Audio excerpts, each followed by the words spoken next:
without further ado, I want to give each of them a few minutes to talk about, if you could in just 3 minutes talk about basically your economic philosophy. Mr. Still, why don't you go first? No, I've got to have this work. Okay, So I can't do it. So Bob, you go first, I'll get that working.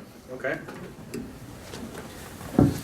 Okay, thanks Danny. Thanks everyone for coming. As he said, the function of this event is to try to give people a wide range of quick information from experts on various issues. And so what Bill and I are going to try to do here is get you to see that the so-called experts, the people, the authorities that are in charge of our money and banking institutions are not the smartest guys in the room, and they're definitely not your friend.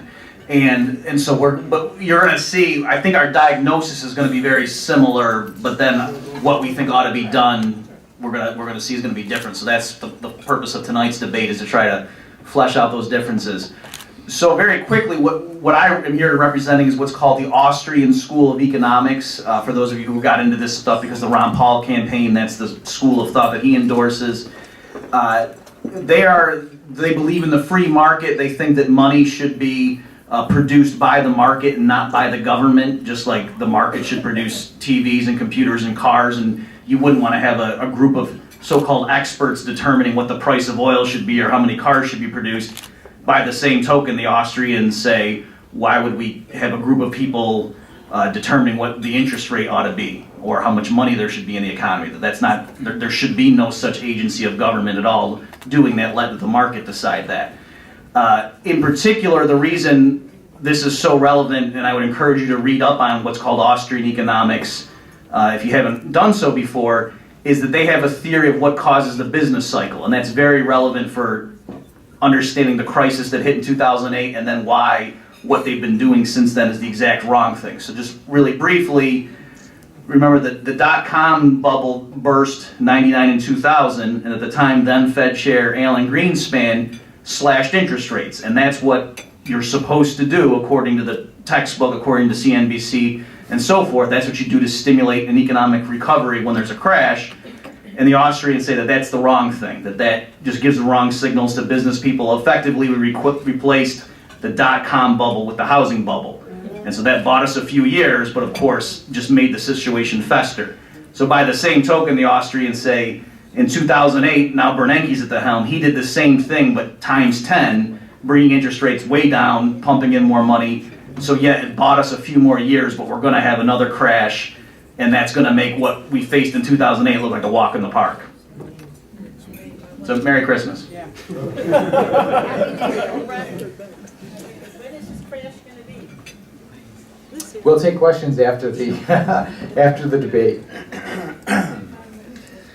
Well, the problem is that banks create 97% of all national monies as an interest-bearing debt. Most people think that the government creates the money. That's just not the case. Banks create the vast majority of all money. That makes it rather difficult to fix the problem unless you understand that. It's not, my mantra is, it's not what backs money that's important, it's who is in control of the quantity. Right now, commercial banks are completely and totally in control of the quantity. You have an entity called the Federal Reserve System disguising itself as an entity of government, thereby claiming that government is controlling the quantity, when that's not the case. The Fed is merely a corporation. They are, by their own admission, a corporation. Federal courts have repeatedly ruled that they are a corporation. The stockholders of this corporation are the commercial banks of this nation. A corporation cannot do anything other than serve the interests of their stockholders. Thereby, the Fed can never serve the public interest. It always must serve the banking interest, and that's exactly what you've seen transpire over the last 4 or 5 years. As I said, the only money that the U.S. government does not create are the coins in your pocket. That's it. That's about 3% of the money supply. We can't re-establish national sovereignty until this unholy connection between government and the banking community is broken. All right, so you pretty much both agree that the Federal Reserve System is a problem that needs to be dealt with. So what solutions can you offer? Bob, you can go first. You have 5 minutes. Okay, can you just give me like a minute warning? Sure, absolutely. Okay, yeah, so like I said, I think we're initially in agreement in terms of our diagnosis of the main problem. Let me elaborate a little bit on one of the points that Bill raised. And he said that it's the banks that are creating the money, and I agree with that.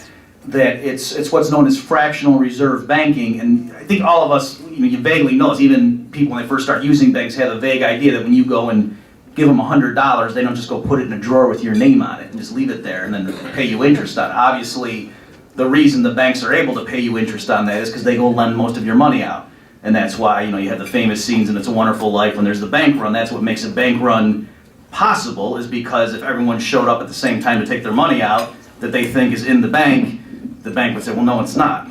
So I gave it to Mary, I gave it to George. So thank you. That was my impression. So that is a problem, and in the limited time constraints we have here, we're not going to be able to get into exactly what's so wrong with that beyond the obvious that, wait a minute, that something's fishy when the bank's creating money effectively out of thin air.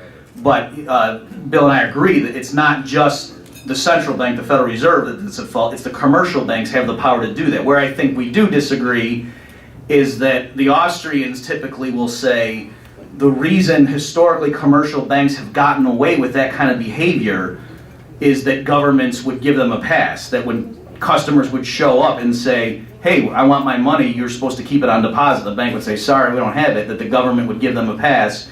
For example, FDR's banking holiday.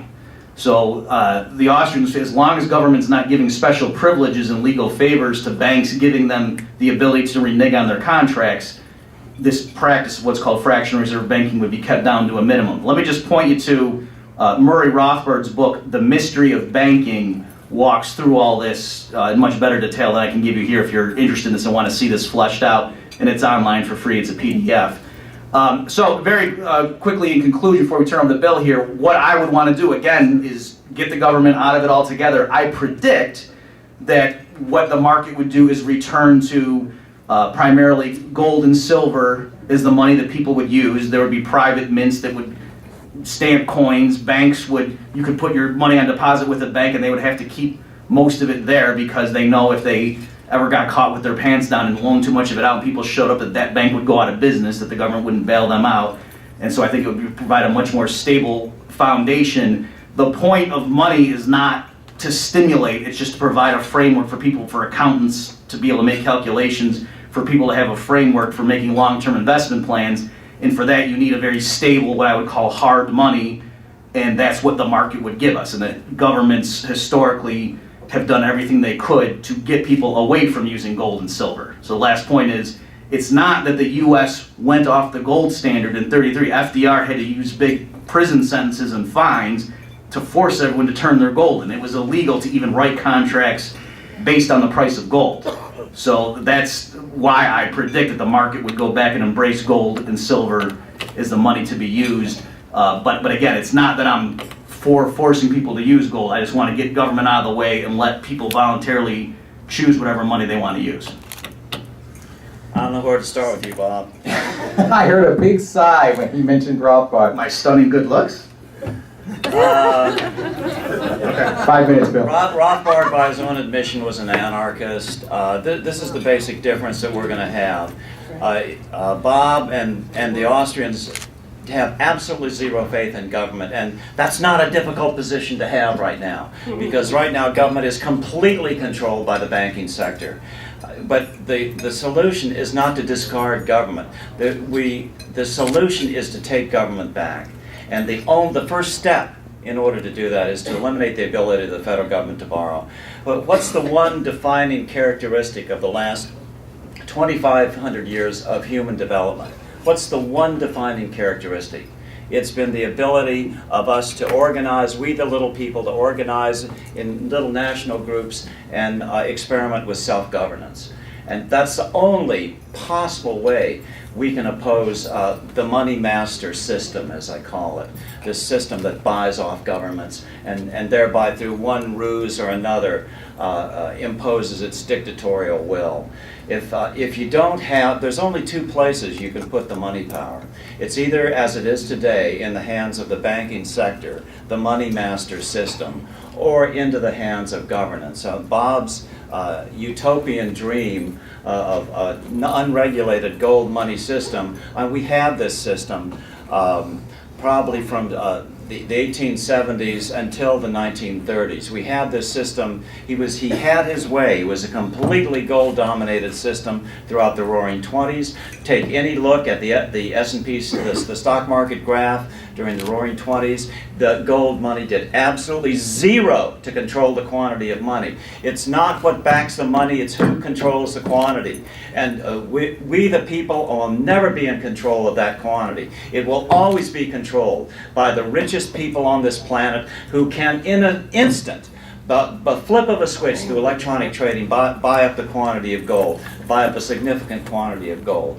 You cannot do it that way. They had their gold money system during the Roaring '20s. Did that prevent that wild inflation of the market? No, didn't do a thing to it. We had the gold money system during the subsequent depression. Did that do a thing to prevent the depression? No, not a thing. And the reason is because most of the money is not this stuff.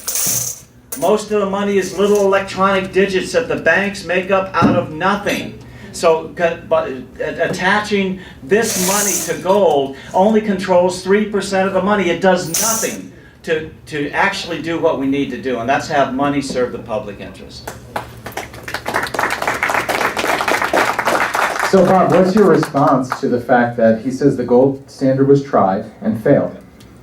Okay, a couple things. So first of all, again, I am not saying I'm for the gold standard if that means the government issues money and then promises to back it up with a certain amount of gold. Okay, I mean, he's saying I had my way in the 1920s. Well, no, of course that wasn't what I wanted. The Fed was formed in 1913, and we're both crystal clear that we think that's a horrible system. All right, the government gave these special privileges to commercial banks, allowed them to engage in fractional reserve banking from even before the time of the Fed. And you can trace to see when these banking panics were as the periods when the commercial banks inflated and then got nervous and it crashed, right? So that's the mentality, that the realization of that pattern is what led the Austrian economists to realize that, wait a minute, that the banking system is what creates the boom-bust cycle. All right, so it's, we actually agree a lot more than the table pounding would suggest, all right? That it's, we're just, the question is, what exactly do we want to do about it? And so we're both in agreement that the governments and the banks get in cahoots, and that, in fact, actually the bankers are the ones that are, have the longevity, and they're the ones in charge. And so I would say this, the way to get rid of that is not to say, well, we the people need to take over the government, because we're never going to be as organized and as have influential over the government apparatus as these rich bankers are. And so what I would say is we need to realize, don't give the government the ability to hurt us in this fashion. Don't give them ultimate control over the money, because we know it's not going to be a plebiscite of the normal people ultimately controlling those levers. And so the way you eliminate that threat is to distribute the power and return it, and say, let people voluntarily decide what money to use. So again, when I say I predict it would be gold, it's not the operation of the gold standard that the government ties the US dollar back to gold. It's to let people in the market decide and get the government out of money and banking altogether. It sounds to me like the crux of this argument is really anarchy versus minarchy. It seems to me that Bob is an anarcho-capitalist, while Bill is advocating more for minimal government intervention in the economic system. Is that, am I reading that right? The constitutional structure, yeah. That's why the Constitution, U.S. Constitution, was such an unusual document. And I've done a lot of international traveling, and you can talk all you want about the evils of the United States, but still, especially in this world of monetary reform, people around this world still look to us to figure it out. It's like, okay, you guys figure it out, and then they still believe the United States is the root source of freedom, and the root source of American freedom is. You said something and it threw me. I'm terrible at this. That's why I hate this. I'm just going to have to pass at this point. I lost my place in my brain. Okay, We're going to take audience questions in just a moment, so start thinking about what you want to ask. I want to kind of throw out a wild card question about Bitcoin. Give me a couple minutes each, 3 minutes each on your opinion on Bitcoin and whether this is a legitimate alternative currency. Could there be some hope in an electronic currency? Give me your opinion on that. Let me go.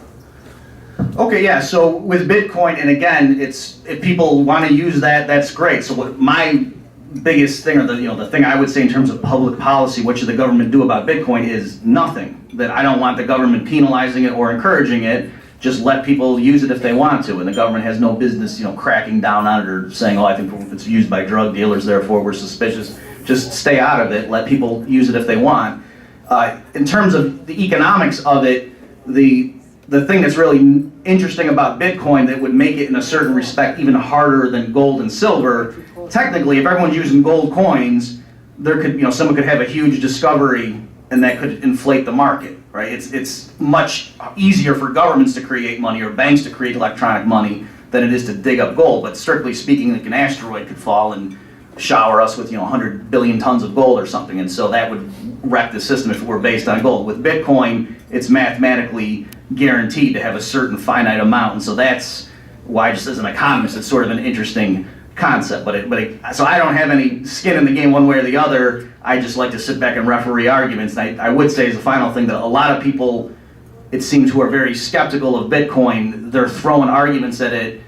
When it was at $20, oh, it's clearly a bubble, and it would go down to 18. Say, see, and then it would just keep ratcheting it up, and every time it would dip, it's we told you. And so it does seem to me that there are people who just decided they don't like Bitcoin, and they're going to throw arguments at it that it keeps surpassing. So are we going to have Bitcoin 20 years from now? I don't know, but again, that's something, just let people decide voluntarily. Well, gee whiz, we pretty much agree on this. I was late coming to the Bitcoin party, I have to admit, because I saw it as nothing more than a tulip bubble. And then it dawned on me that Bitcoin is just people's natural attempt to circumvent this monopoly monetary system that we have right now. People don't have money, and so they've tried to devise some workaround. And here is this wonderful complementary currency that now, for the first time, is internet ready. So it can traverse national boundaries. And anyway, so all of a sudden I saw the utility of it. Now, as I dig into the cryptography of Bitcoin, I don't like so much what I see, but I like what I see in some of the other ones that have come. Bitcoin was the first, and I think it has some flaws in it. For example, one thing you talk about, it's actually a depreciatory currency. It's not going to have a stable environment. It'll reach a point where it goes down to zero, and then there's the question of bidding $1 million for the last Bitcoin. So because Bitcoins are lost through lost wallets, and they haven't made an allowance for that. But the newer cryptocurrencies, I favor the Quark because it has it's the only version that has a cryptography that was developed after the NSA scandals, and so it has the best cryptography. It has a lot of other attributes. We won't go into it, but there are several others that I think will work very well because they answer this basic problem that Bitcoin has. But Bitcoin's going to be around in 20 years. Will it be around in 40 years? I doubt it. But there will be so many others out there that it won't matter. This is just a wonderful complementary currency, but it can't serve. You still have to have a national currency because national currencies support nationalism. And just like the Founding Fathers in their wisdom created the Constitution with a concept that's never mentioned in the document, but all of us would agree is absolutely basic to the document, that's the separation of powers concept. What is the separation of powers concept on the international level? For example, how was Hitler defeated? It was that independent nation states, still maintaining national sovereignty, ganged up and went and got the guy, routed him out. So to me, I wrote the first book on the New World Order of my generation. I wrote it in 1990, and I'm all about this deconsolidation of power thing, keeping power as spread out as possible. And once the independent nation state is eliminated, as you know, the globalists are attempting to do, and 10 or 12 different ways. You've got the Trans-Pacific Partnership, you've got now TAFTA going on, and Obama's trying to ram them through on fast track. Once the independent nation state is sufficiently eroded, nothing can proceed but an ironclad world dictatorship. So we have to uphold the concept of national sovereignty, and to do that we still have to have a national money for each individual nation. However, the complementary currencies are a great alternative, a needed alternative, and now that it's internet ready, it's even better. I'm going to read a question that was given to me by a good friend of ours, for Bill Still. You have stated that we, the people, are the sovereigns of this nation and that all political and economic power should be decentralized. That being said, what are your feelings about growing popularities of alternative/local debt-free currencies that actually challenge the state/banking currency monopoly? That's the first question. I'll have another one. But. Well, I already spoke to that. I'm all for Right. it. I'm all for complementary currencies. It's just they've been so ineffective in the past. Poor Wayne Walton. I mean, like I said, he's poured his heart and soul and his wallet out to try to make them. But if you've ever been involved, it's like pulling teeth to try to gel them together. Whereas, you know, if you can sit at home and participate in this market via cryptocurrencies, you know, it works like that. So. And the second question. You seem to agree with the Constitution's granting Congress the sole authority of currency issuance. Is this not a type of monetary centralization? In other words, if the government is run by plutocrats, how is granting the state a monopoly going to reform the system? Good question. Good question. I think that's a great question.